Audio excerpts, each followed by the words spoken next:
ദിവ്യദർശനം പ്രോഗ്രാമിലേക്ക് എല്ലാ മാന്യ പ്രേക്ഷകർക്കും ഹാർദവമായ സ്വാഗതം.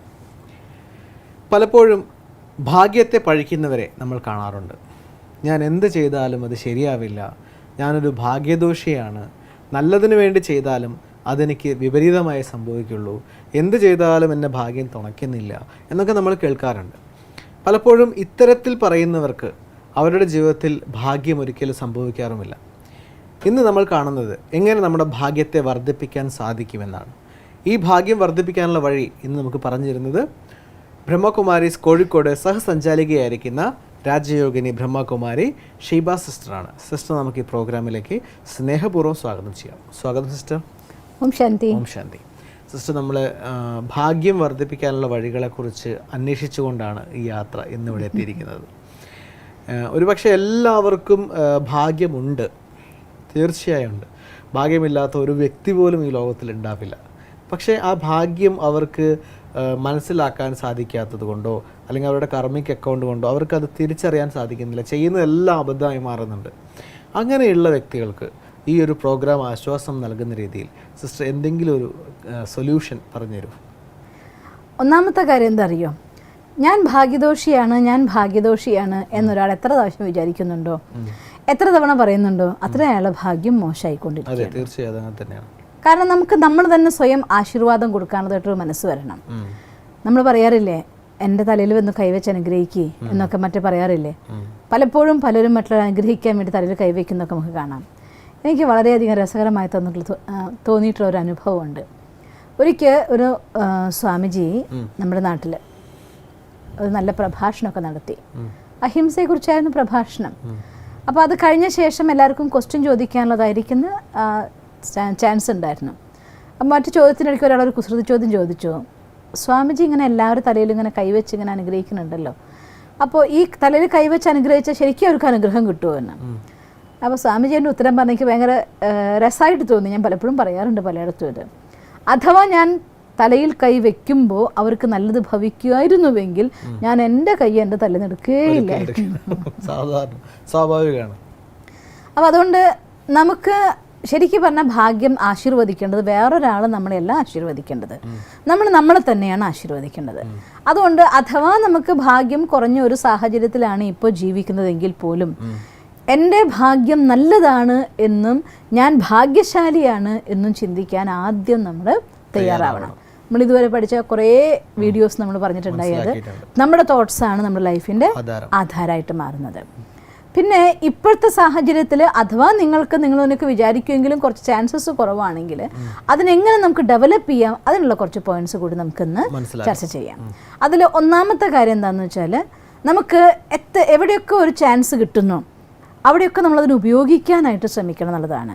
പൊതുവേ എന്തെങ്കിലും കാര്യങ്ങളൊക്കെ നമുക്ക് ചെയ്യുമ്പോൾ ആ കാര്യങ്ങളൊക്കെ ഒരു ഫെയിലിയർ വന്നാൽ, അല്ലെങ്കിൽ നമ്മൾ നല്ലത് ചെയ്യാൻ പോയി അതിനൊരു മോശം റിസൾട്ട് വന്നാൽ, നല്ലൊരു കാര്യം പറയണമെന്ന് വെച്ചാൽ പറഞ്ഞു അത് ആ പറഞ്ഞത് അങ്ങോട്ട് ആയിട്ടില്ല എന്നൊക്കെ കണ്ടാൽ പെട്ടെന്ന് നമ്മുടെ ഇൻഫീരിയോറിറ്റി കോംപ്ലക്സ് അങ്ങ് പ്രവർത്തിക്കാൻ തുടങ്ങും.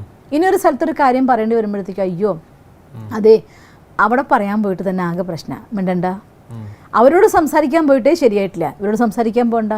അങ്ങനെ നമ്മുടെ ഉള്ളിൽ നിന്നൊരു കോംപ്ലക്സിറ്റി ഉണർന്നിട്ട് പലപ്പോഴും പല സാഹചര്യങ്ങളിലും പ്രവർത്തിക്കുന്നതിന് പകരം പിന്നിട്ട് നിൽക്കാനുള്ളതായിട്ടുള്ള ഒരു മനോഭാവം നമുക്ക് ഉണ്ടായിപ്പോകും.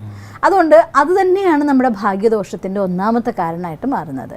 നമ്മൾ അതിനെ മാറ്റിമറിച്ചുകൊണ്ട് ഒരു പ്രാവശ്യം തോറ്റു എന്ന് കരുതിയിട്ട്, അല്ലെങ്കിൽ ഒരു പ്രാവശ്യം ഒരാളോട് ഒരു കാര്യം പറഞ്ഞു അത് ശരിയായില്ല എന്ന് കരുതിയിട്ട് എപ്പോഴും ശരിയാവില്ല എന്നൊന്നും ഇല്ലല്ലോ. നിരന്തരമായി പരിശ്രമിക്കാനുള്ള ഒരു മനോഭാവം. അതുകൊണ്ട് മാക്സിമം റിലേഷൻസ്, അതിന് ഞാനൊരു ബുക്കിൽ വായിക്കേണ്ടായിരുന്നു, നെറ്റ്വർക്ക് ഓഫ് ലക്ക് എന്നാണ് അവർ പേര് കൊടുത്തിരിക്കുന്നത്. നിങ്ങൾക്ക് എത്ര കൂടുതൽ നല്ല റിലേഷൻസ് ഉണ്ടോ അത്രയും നിങ്ങളുടെ ഭാഗ്യം കൂടുതലായിരിക്കും. ഒരു ഉദാഹരണം ഒന്ന് ചിന്തിച്ചു നോക്കി. അപ്പോൾ ഞാനൊരു ജോലിക്ക് വേണ്ടി തിരയാന്ന് തന്നെ വിചാരിച്ചോളൂ. എനിക്ക് നല്ല നല്ല കണക്ഷൻസ് കുറേ ഉണ്ടെങ്കിൽ ഞാൻ ഇങ്ങനൊരു ജോലിക്ക് വേണ്ടി തിരയുന്നുണ്ട് എന്നുള്ള കാര്യം അവരോട് ഞാൻ പറയുമ്പോൾ തന്നെ സ്വാഭാവികമായിട്ടും അവരിലൂടെ ആ മെസ്സേജ് പലർക്കും എത്തും. എനിക്കൊരു നല്ല ജോലി കിട്ടാനുള്ള സാധ്യത കുറച്ച് കൂടുതലായിരിക്കും. അതേപോലെ ലൈഫിൽ ഒരു സഹായം വേണമെന്നുണ്ടെങ്കിൽ എനിക്ക് എൻ്റെ ഫ്രണ്ട് സർക്കിൾ കൂടുതലാണ്, അല്ലെങ്കിൽ എനിക്ക് കണക്ഷൻസ് കൂടുതലുണ്ടെങ്കിൽ അവരുമായിട്ട് എൻ്റെ കമ്മ്യൂണിക്കേഷൻ, എൻ്റെ കാര്യങ്ങൾ അറിയും തോറും എനിക്ക് സഹായം കിട്ടാനുള്ള സാധ്യത കൂടുതലാണ്. അപ്പോൾ സഹായം കിട്ടുമ്പോൾ നമ്മൾ പറയും എനിക്ക് ഭാഗ്യമാണ്, നല്ലൊരു ജോലി തിരഞ്ഞു വേഗം കിട്ടി എൻ്റെ ഭാഗ്യമാണ്. ഈ ഭാഗ്യമൊക്കെ ഉണ്ടാക്കാൻ കാരണം എന്താ ഉണ്ടായത്?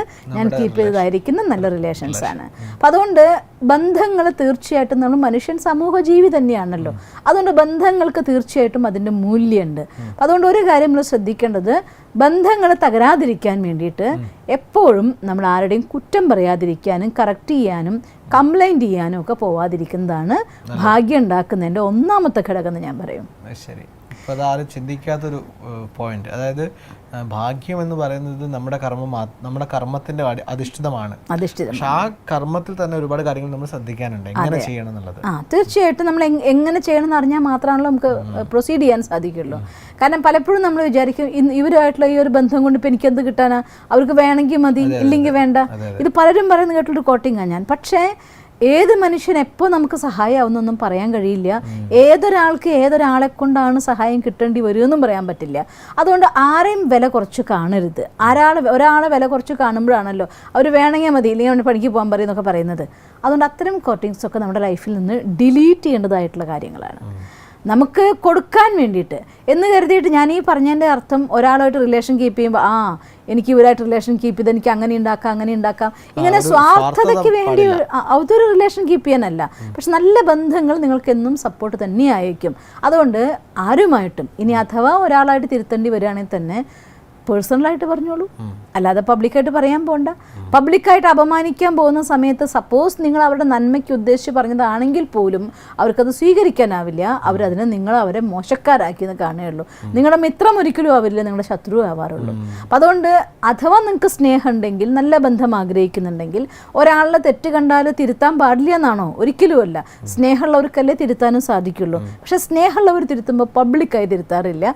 പബ്ലിക്കായിട്ട് മുഖം രക്ഷിക്കാൻ സഹായിക്കും. ആ സമയം ഇൻഡിവിജ്വലായിട്ട് അവർക്ക് ഞാൻ അവിടെ നിന്നെ രക്ഷിച്ചെന്നേ ഉള്ളൂ, എനിക്കും ഉണ്ട് കേട്ടോ ഈ ഒരു അഭിപ്രായം എന്ന് പറയുമല്ലോ. അല്ലെങ്കിൽ നമ്മൾ പറയും സാൻഡ്വിച്ച് ആക്കിയിട്ട് കഴിക്കാൻ കൊടുക്കാൻ. നല്ല രണ്ട് ഗുണങ്ങളിടയിൽ ഒരു രണ്ട് നല്ല കാര്യം പറഞ്ഞിട്ട് ഈ കാര്യം കൂടി നന്നാക്കിയിരുന്നെങ്കിൽ നന്നായിരുന്നു എന്ന് പറഞ്ഞാൽ സ്വീകരിക്കാൻ എല്ലാവർക്കും എളുപ്പമാവും.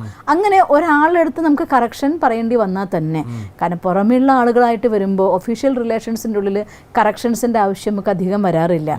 ഒഫീഷ്യൽ റിലേഷൻസ് നമുക്ക് ഹെൽപ്പായി മാറുന്നത് വളരെ കുറച്ചേ ഉണ്ടാവാറുള്ളൂ. ആ സമയം അൺഒഫീഷ്യലായിരിക്കുന്ന റിലേഷൻ, നമ്മുടെ പേഴ്സണൽ റിലേഷൻസ്, അതിൻ്റെ ഉള്ളിലാണ് നമുക്ക് കറക്ഷൻസ് അധികം വേണ്ടി വരിക. ആ കറക്ഷൻസ് തന്നെയാണ് പലപ്പോഴും നമ്മുടെ പേഴ്സണൽ റിലേഷൻസ് നമ്മുടെ ശത്രുക്കളാക്കി മാറ്റുകയും ചെയ്യുക. അതുകൊണ്ട് അത്തരം കാര്യങ്ങൾ കുറച്ച് ശ്രദ്ധിക്കുകയാണെങ്കിൽ നമ്മുടെ റിലേഷൻസ് എപ്പോഴും നമുക്ക് ഏറ്റവും വലിയ സപ്പോർട്ടാണ്. പിന്നെ രണ്ടാമത്തെ കാര്യം, ഇപ്പം നമുക്ക് ഒരാളടുത്ത് പോയി സംസാരിക്കണം, ആ സംസാരിക്കാൻ വേണ്ടി നമുക്കൊരു മടി തോന്നുന്നുണ്ടെങ്കിൽ അത് സാരമില്ല, ഒരു വാക്കെങ്കിലും പറഞ്ഞു നോക്കാം എന്ന് കരുതിക്കൊണ്ട് ചെയ്യുക. ഏതെങ്കിലും വിധത്തിൽ ഒരാളടുത്തൊരു ഒന്നുമില്ലെങ്കിലും നിങ്ങളുടെ പേരെന്താ, അല്ലെങ്കിൽ എവിടുന്നാ വരുന്നത്, എന്തൊക്കെയുണ്ട്, അറിയുന്ന ആളാണെങ്കിൽ എന്തൊക്കെയുണ്ട്, സുഖമല്ലേ, ഹെൽത്തി അല്ലേ, ഹാപ്പി അല്ലേ, എന്തെങ്കിലും രണ്ട് വാക്ക് ചോദിക്കാമല്ലോ. ഞാനിപ്പോൾ അവിടെ എന്ത് സംസാരിക്കാനാ എന്ന് പറഞ്ഞിട്ട് മാറ്റി നിർത്തരുത്. അങ്ങനെ നല്ല റിലേഷൻസാണ് ശരിക്കും ഒരു മനുഷ്യനെ സംബന്ധിച്ചിടത്തോളം ഭാഗ്യം ഉണ്ടാക്കുന്നതിൻ്റെ ഒരു നമ്പർ 1 ഘടകം. ഇത് പക്ഷേ ചിലപ്പോൾ ദുർഭാഗ്യമായിട്ട് മാറാറില്ലേ? അതായത് ഈ പറയുന്ന ഫ്രണ്ട്സിന് നമ്മൾ പ്രാധാന്യം കൊടുക്കുമ്പോൾ, അല്ലെങ്കിൽ ഫ്രണ്ട്സിനോട് നമ്മൾ കൂടുതൽ അറ്റാച്ച്ഡ് ആകുമ്പോൾ അത് ചിലപ്പോൾ നമ്മുടെ ജീവിതത്തിൽ നേരെ തിരിച്ച് എഫക്റ്റ് ചെയ്യാറില്ലേ? അങ്ങനൊരു കാര്യമുണ്ട്.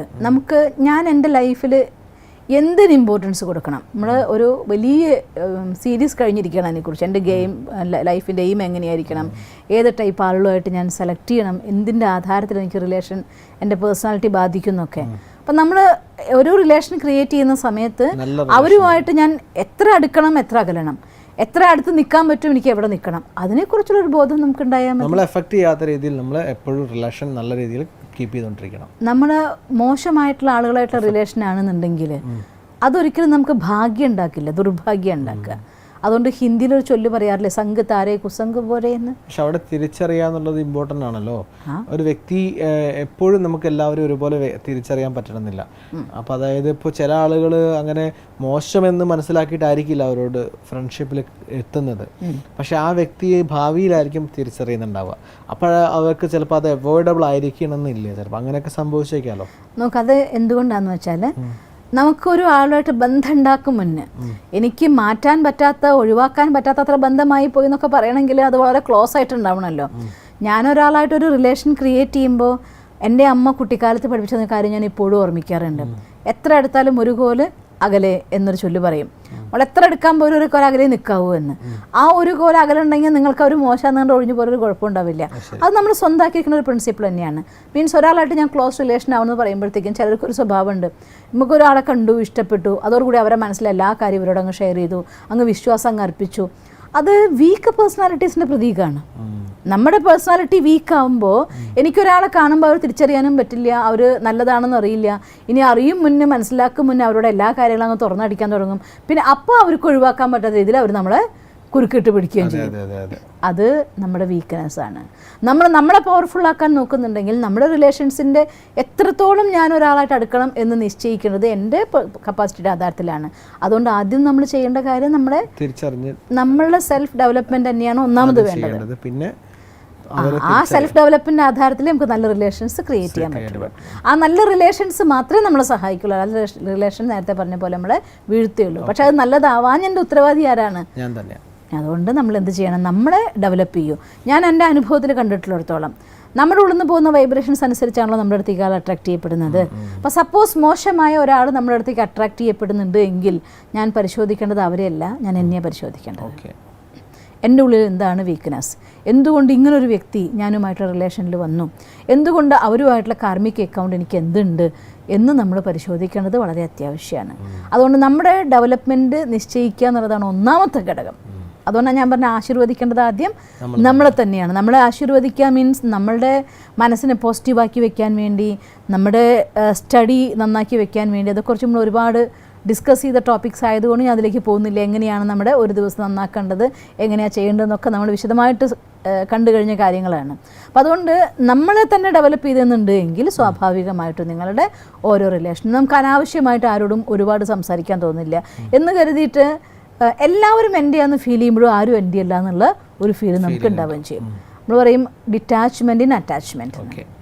എല്ലാവരുമായിട്ടും നമുക്ക് പെരുമാറുമ്പോൾ അവർ നമ്മുടെ ഏറ്റവും ക്ലോസ് ആണെന്ന് തോന്നിപ്പോവും. പക്ഷേ അവരിന്ന് വളരെയധികം ഡിറ്റാച്ച്മെൻറ്റ്. അതിന് നമ്പർ 1 ഉദാഹരണമായിരുന്നു നമ്മുടെ പ്രകാശ് മണി ദാദി. ബ്രഹ്മകുമാരിസിൻ്റെ ഹെഡായിരുന്നു ബ്രഹ്മ ബാബ, പ്രകാശ് മണി ദാദിയൊക്കെ. ഞാൻ ദാദിയുടെയൊക്കെ പെരുമാറ്റം കണ്ടിട്ടുള്ളത്, ദാദി നമ്മളെടുത്ത് പേരൊന്നും ചോദിക്കണ്ട, ദാദി ഒന്ന് കണ്ട് ആ കണ്ണുകൾ എന്നുള്ളതായിട്ടുള്ള ആ പോസിറ്റീവായിരിക്കുന്ന വൈബ്രേഷൻ, ആ സ്നേഹം, അതൊക്കെ നമ്മൾ സ്റ്റേജിൽ നിൽക്കുന്ന ദാദി നമുക്ക് കാണുമ്പോൾ തോന്നിപ്പോവും ദാദി എൻ്റെ സ്വന്തമാണ്. എന്നാൽ ദാദി ആരുടെയും സ്വന്തമല്ല. നമുക്ക് എന്തെങ്കിലും കാര്യം ചെയ്തു തരേണ്ടതാണ് എങ്കിൽ യാതൊരു ഉപാധികളും ഇല്ലാതെ ദാദി നമുക്ക് ചെയ്തു തരും. നമ്മൾ ഇതൊക്കെ ചെയ്ത് കൊടുത്തിട്ട് ദാദിക്ക് തിരിച്ചങ്ങോട്ട് കൊടുക്കുന്നു പ്രതീക്ഷിച്ചിട്ടല്ല. അങ്ങനെയുള്ള പല ആളുകളും നമ്മൾ കണ്ടിട്ടുണ്ട്. അതുകൊണ്ട് ലൈഫിൻ്റെ മോട്ടോ കൊടുക്കാനുള്ളതാണ്, എടുക്കാനുള്ളതല്ല എന്ന് നിശ്ചയിക്കുക. അപ്പം നമുക്കൊരു റിലേഷനും നമുക്ക് നമ്മളെ കുരുക്കുന്നതാവില്ല, എപ്പോഴും നമ്മളെ സഹായിക്കുന്നതേ ആവുള്ളൂ. പിന്നെ രണ്ടാമത്തെ ഘടകം, ഇനി ഒരു റിലേഷനിൽ ഒരു വ്യക്തിയായിട്ട് നമ്മൾ മുന്നോട്ട് പോകുമ്പോൾ നമ്മുടെ ഭാഗ്യം ഉണ്ടാക്കുന്നതിൻ്റെ രണ്ടാമത്തെ ഫാക്ടർ നമ്മുടെ മനസ്സാക്ഷിയുടെ ശബ്ദം കേൾക്കുക എന്നുള്ളത് തന്നെയാണ്.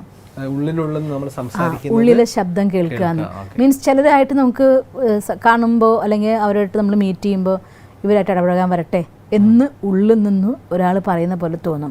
അതിനെ മറികടന്നുകൊണ്ട് അവരിൽ വിശ്വാസം അർപ്പിക്കാൻ പോയാൽ നമുക്കത് ഇതാവുകയും ചെയ്യും. ഞാനൊരു ഇതിലാണ് വായിച്ചിട്ടുണ്ടായി, ഒരു പെൺകുട്ടി കാലിഫോർണിയയിലാണ്, അവിടെയുള്ളതായിട്ടുള്ളൊരു ലേഡി കാർ ഓടിച്ചു വന്ന് അവർ നിർത്തിയതായിരുന്നു. അപ്പോൾ നിർത്തിയ സമയത്ത് വണ്ടി നിർത്തി ഇറങ്ങാൻ പോകുമ്പോൾ ഒരു ബൈക്ക് ആ കാറിനൊപ്പത്തിനൊപ്പം വന്ന് സ്റ്റോപ്പ് ചെയ്തിട്ടുണ്ട് അവിടെ.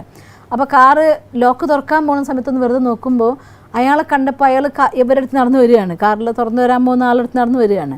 അപ്പോൾ അയാളെ കണ്ടപ്പോൾ ഉള്ളിൽ നിന്നൊരു ഫീലിംഗ് വന്നു, ഇതെന്തോ അപകടമാണ്, തുറക്കണ്ട എന്ന്. അപ്പോൾ അവർ വീണ്ടും കാറ് ലോക്ക് ചെയ്ത് വണ്ടി സ്റ്റാർട്ട് ചെയ്തു.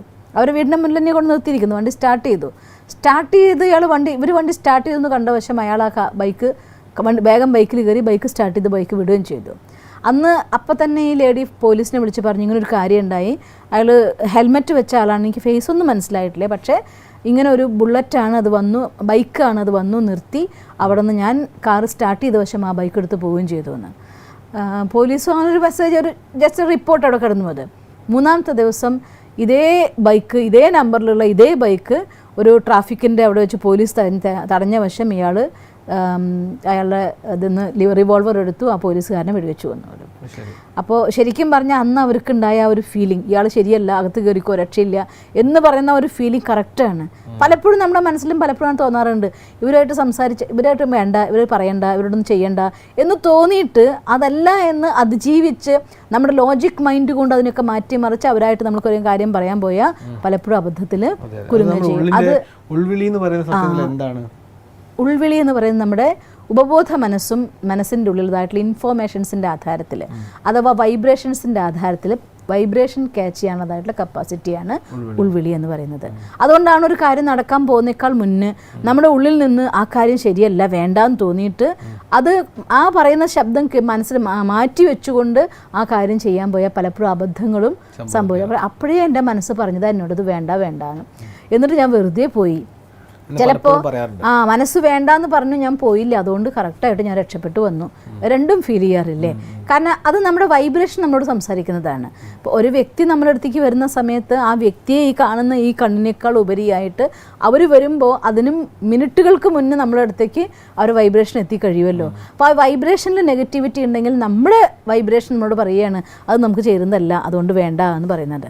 അതിന് അതിജീവിച്ച് നമ്മൾ ചെയ്യാൻ പോയാൽ പലപ്പോഴും നമ്മൾ കുരുങ്ങിപ്പോവും. അതുകൊണ്ട് നമ്മുടെ ഉൾവിളിനെ കേൾക്കുക, അല്ലെങ്കിൽ നമ്മുടെ മനസാക്ഷിയുടെ ശബ്ദത്തെ കേൾക്കാനായിട്ട് എപ്പോഴും നമ്മൾ ശ്രദ്ധിക്കുക തന്നെ വേണം. പിന്നെ വേറൊരു കാര്യം, നല്ലത് സംഭവിക്കൂ എന്ന പ്രതീക്ഷ. എനിക്ക് അങ്ങനെ ഉണ്ടാകൂ എന്ന് പ്രതീക്ഷിക്കരുത് ഒരിക്കലും. എത്ര മോശം സംഭവിക്കുകയാണെങ്കിലും നല്ലത് ഉണ്ടാവും എന്നുള്ളതായിട്ടുള്ള നമ്മുടെ പ്രതീക്ഷകൾ പലപ്പോഴും നമ്മൾ നന്നാക്കി മാറ്റാറുണ്ട്. ഞാൻ 2 വിദ്യാർത്ഥികളുടെ എനിക്ക് ക്ലോസ് ആയിരുന്ന 2 കുട്ടികളെ അറിയാം. ഒരു രോഹിത്തും ഒരു സുരേഷുമാണ്. ഈ രോഹിത്ത് പഠിക്കുന്ന സമയത്ത് രോഹിത്തിൻ്റെ ഒരു നേച്ചർ അതാണ്, എന്ത് സംഭവിച്ചാലും പറയും അത് സാരല്ലേ, അത് ശരിയായിക്കോളും, അത് ശരിയായിക്കോളും, അത് ശരി. ഇതാണ് ആ കുട്ടിയുടെ നേച്ചർ. മറ്റേ കുട്ടിയാണെങ്കിൽ എന്ത് കാര്യത്തിനാണെങ്കിലും അയ്യോ അതങ്ങനെയായി പോവുകയുള്ളൂ, അതിങ്ങനെയായി പോവുള്ളൂ, എന്തിനും നെഗറ്റീവ് കാണുന്ന ഒരു കുട്ടി. പരീക്ഷയിൽ പഠിക്കുകയാണ് 2 പേരും. പഠിക്കാനിരിക്കുന്ന സമയത്ത് പരീക്ഷ അടുത്ത് വരുമ്പോൾ തന്നെ രോഹിത്തിൻ്റെ വിചാരം ഞാൻ നന്നായിട്ട് പരീക്ഷ പാസ്സാവും, നല്ല മാർക്ക് വാങ്ങുന്നതാണ്. ആ സമയം സുരേഷ് എന്നോട് പറഞ്ഞ കാര്യം എന്താ അറിയോ, ഞാൻ എത്ര പഠിച്ചാലും എന്നെ ഭാഗ്യം തുണയ്ക്കാറില്ല, പഠിക്കാത്ത ചോദ്യമേ വരുള്ളൂ എന്നാണ്. അപ്പോൾ ആ പരീക്ഷയ്ക്ക് പോകും മുന്നേ ഞാൻ ഈ കുട്ടിയോട് പറഞ്ഞു, സുരേഷിനോട് നീ ആ വിചാരം ഒന്ന് മാറ്റ്, ഞാൻ പഠിച്ചതേ വരൂ എന്ന് വിചാരിക്കേ, ഭഗവാനോട് പ്രാർത്ഥിക്കുന്നേ, ഭഗവാനെ ഇപ്പം വരാൻ പോകുന്ന ക്വസ്റ്റ്യൻ ഒന്ന് ടച്ച് ചെയ്ത് താ എന്നൊക്കെ. അവർ ഭഗവാനാണോ നമുക്ക് വേണ്ടിയിട്ട് പരീക്ഷയ്ക്കുള്ള ചോദ്യം സെലക്ട് ചെയ്ത് തരാൻ പോകുന്നത് എന്ന് സുരേഷ് ചോദിച്ച ചോദ്യമാണ്. അത് കഴിഞ്ഞ ശേഷം അവർ പരീക്ഷ എഴുതാൻ പോയി. ഇത് രോഹിത്ത് പറഞ്ഞ പോലെ രോഹിത്ത് എടുത്തപ്പോൾ ഞാൻ പഠിച്ച ക്വസ്റ്റ്യൻ മാത്രമേ ഉള്ളൂ എന്നുള്ള പരീക്ഷ എഴുതി. സുരേഷിന് പഠിക്കാത്ത മാറ്റി വെച്ച് ഇത് സാരമില്ലാത്തതാണ് വിട്ടേക്കാം എന്ന് വിചാരിച്ച ക്വസ്റ്റ്യൻസാണ് വന്നത്. കാരണം നിരന്തരമായിട്ട് രണ്ടാളുടെ ആറ്റിറ്റ്യൂഡാണ്. അവരുടെ മനസ്സിലുള്ളതായിട്ടുള്ള എനർജി പ്രൊഡ്യൂസ് ചെയ്തുകൊണ്ടിരിക്കുന്നത് എന്താണ്, ഞാൻ ഈസിയായി പരീക്ഷ എഴുതുമെന്ന്, മറ്റാൾ ഞാൻ പരീക്ഷ എനിക്ക് പഠിക്കാത്തതേ വരുമെന്ന്. പരീക്ഷ കഴിഞ്ഞു വന്ന് ഞാൻ ചോദിച്ചു എങ്ങനെയുണ്ടായിരുന്നു. അപ്പോൾ രോഹിത് എന്നോട് പറഞ്ഞു, സിസ്റ്റർ എനിക്ക് ഭയങ്കര ഈസി ആയിരുന്നു, ഞാൻ പറഞ്ഞ പോലെ തന്നെ ഞാൻ പഠിച്ചതേ വന്നിട്ടുള്ളൂ, എനിക്ക് എപ്പോഴും ഭഗവാൻ എനിക്ക് കൂട്ടുണ്ടെന്ന്. അപ്പോൾ എന്നോട് സുരേഷ് പറയുകയാണെങ്കിൽ സിസ്റ്റർ പറഞ്ഞില്ലേ ഭഗവാനോട് ചോദിച്ചിട്ട് പഠിച്ചോളാൻ. അപ്പം ഞാൻ വിചാരിച്ചു ഭഗവാന് പരീക്ഷ, ഞാൻ അപ്പോഴേ പറഞ്ഞത് ഓർമ്മയുണ്ട്, ഭഗവാനെ സംബന്ധിച്ചിടത്തോളം പരീക്ഷയുടെ ക്വസ്റ്റ്യൻസ് പറഞ്ഞുതരാനും നോക്കാനും നിൽക്കലല്ലോ ഭഗവാന്റെ പണിയെന്ന്. അതേപോലെ തന്നെയാണ് എൻ്റെ പരീക്ഷയ്ക്ക് ഈ പ്രാവശ്യം പതിവ് പോലെ തന്നെ ഞാൻ പഠിക്കാത്തതേ വന്നിട്ടുള്ളൂ എന്ന്. അപ്പോൾ ശരിക്കും ആലോചിച്ച് നോക്കിയാൽ രണ്ടാളുടെ മനോഭാവം ഇത് ഈ ഒരു പരീക്ഷയുടെ കാര്യത്തിൽ മാത്രമല്ല, പല കോമ്പറ്റീഷൻസിന് പോകുന്ന സമയത്ത് എന്തെങ്കിലും ഒരു കാര്യം ചെയ്യാൻ ആ കുട്ടികളെ ഏൽപ്പിച്ചാൽ ഇതൊക്കെ ഈ ആറ്റിറ്റ്യൂഡ് ഞാൻ അവരുടെ അടുത്ത് എപ്പോഴും കാണാറുണ്ട്. അപ്പം നമ്മുടെ മനസ്സിലുള്ളതായിട്ടുള്ള ആറ്റിറ്റ്യൂഡിൻ്റെ ഉള്ളിൽ ഇതെനിക്ക് മോശമേ സംഭവിക്കൂ, എനിക്ക് അങ്ങനെ ഉണ്ടാവും, എനിക്ക് അങ്ങനെ ഉണ്ടാവും എന്ന് വിചാരിക്കുന്നുവെങ്കിൽ അവർക്ക് അതേ സംഭവിക്കൂ. അതുകൊണ്ട് അത് മാറ്റി നമ്മൾ ചിന്തിച്ചേ പറ്റൂ. ഈവൻ മോശമായിട്ടാണ് സംഭവിക്കുന്നതെങ്കിലും അതിൻ്റെ ഉള്ളിലും ഒരു നന്മ കാണാമല്ലോ. എല്ലാ തിന്മേൻ്റെ ഉള്ളിലും ഒരു നന്മ ഉണ്ടാവില്ലേ? ഞാൻ ഓർമ്മിക്കും എൻ്റെ കാലിൻ്റെ ആക്സിഡൻറ്റ് പറ്റിയിട്ടിരുന്ന ആദ്യത്തെ സമയം, കാല് ബസ്സിൽ നിന്ന് വീണിട്ട് മുട്ടിൻ്റെ മജ്ജ പുറത്ത് പോയി കാല് വടി പോലെയായിപ്പോയി. ഒരു 2 മാസം ഞാൻ ഇരുന്നിട്ടുണ്ടെന്ന്, കാല് തീരെ അനക്കാൻ പറ്റാതെ.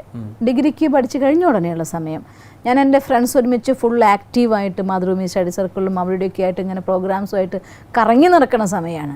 എൻ്റെ ഫ്രണ്ട്സൊക്കെ വരുമ്പോൾ എന്നോട് ചോദിക്കുമായിരുന്നു, നിനക്ക് ഇങ്ങനെ ഈ കാര്യം നീട്ടി ഒരു സ്ഥലത്ത് നിന്ന് അവനെൻ്റെ പേഴ്സണൽ നീഡിന് പോലും എനിക്ക് പോകാൻ വയ്യ, ഇങ്ങനെ ഇരിക്കുന്ന സമയത്ത് എനിക്ക് ബോറടിക്കുന്നില്ലേ എന്ന്.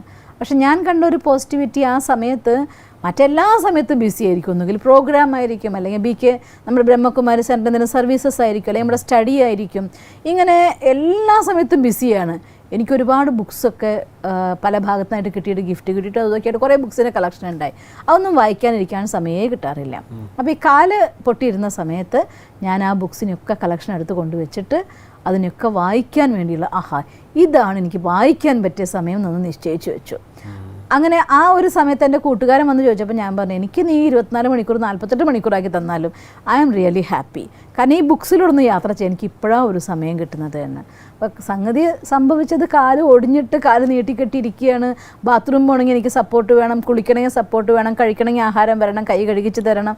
പക്ഷേ നേരെ ഓപ്പോസിറ്റായിട്ട് ആ സമയം, അങ്ങനെ ഒരു സമയം എനിക്ക് വേണ്ടി മാത്രം ചിലവഴിക്കൊരു സമയം കിട്ടുകയല്ലേ, ദ മോസ്റ്റ് വണ്ടർഫുൾ അല്ലേ. അപ്പോൾ നമുക്ക് ഏതൊരു ഇവൻറ്റിലും പോസിറ്റീവായിട്ട് നമുക്ക് കാണാം, പക്ഷേ അത് കാണാൻ നമ്മൾ പഠിക്കണം.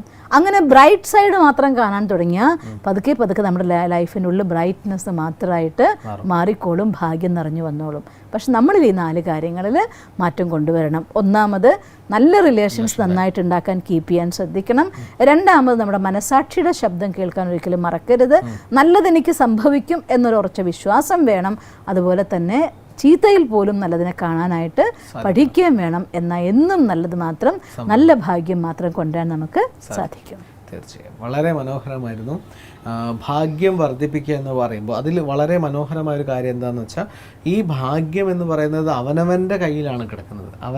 നമ്മൾ കഴിഞ്ഞ എപ്പിസോഡിൽ കണ്ടിട്ടുണ്ടായിരുന്നു, അവനവൻ്റെ കയ്യിലുള്ള അവനവൻ ചെയ്യേണ്ട കാര്യങ്ങൾ ചെയ്താൽ ആ ഒരു ഭാഗ്യം ആർക്കും ഉണ്ടാക്കാൻ സാധിക്കും എന്നാണ് സിസ്റ്റർ പറഞ്ഞത്. 4 വ്യക്തമായ 4 രീതിയിൽ പോയിന്റുകൾ സിസ്റ്റർ പറഞ്ഞു തന്നു. അതിന് ഒരുപാട് നന്ദി. ഓം ശാന്തി. ഭാഗ്യദോഷം ഒരിക്കലും നമ്മുടെ കുറ്റമല്ല. അത് നമ്മൾ അറിയാത്തത് കൊണ്ടോ അല്ലെങ്കിൽ ചില കാര്യങ്ങൾ ചെയ്യാത്തത് കൊണ്ടോ സംഭവിക്കുന്ന കാര്യം മാത്രമാണ്. എന്നാൽ എത്ര വലിയ ഭാഗ്യദോഷം നമുക്കുണ്ടെങ്കിലും അതിനെ മാറ്റാൻ നമുക്ക് സാധിക്കുന്നതേയുള്ളൂ. ചെറിയ കാര്യങ്ങൾ, കൊച്ചു കാര്യങ്ങൾ, അത് മാത്രം നമ്മൾ ചെയ്താൽ മതി. ഇതിനെക്കുറിച്ചാണ് നമ്മൾ ഇന്ന് കണ്ടത്. അടുത്ത എപ്പിസോഡ് നമുക്ക് കൂടുതൽ അറിവുകളുമായി വീണ്ടും കാണാം. അതുവരേക്കും നന്ദി, നമസ്കാരം. ദിവസം തോറും ജീവിത വിജയങ്ങൾക്ക് വെളിച്ചം വീശുന്ന പുത്തൻ വീഡിയോകൾക്കായി ഞങ്ങളുടെ യൂട്യൂബ് ചാനൽ സബ്സ്ക്രൈബ് ചെയ്യൂ. നോട്ടിഫിക്കേഷൻ ലഭിക്കുന്നതിനായി ബെൽ ഐക്കൺ ക്ലിക്ക് ചെയ്യൂ. ഒപ്പം ഞങ്ങളുടെ ഫേസ്ബുക്ക്, ട്വിറ്റർ, ഇൻസ്റ്റാഗ്രാം പേജുകൾ ഫോളോ ചെയ്യൂ. നന്ദി.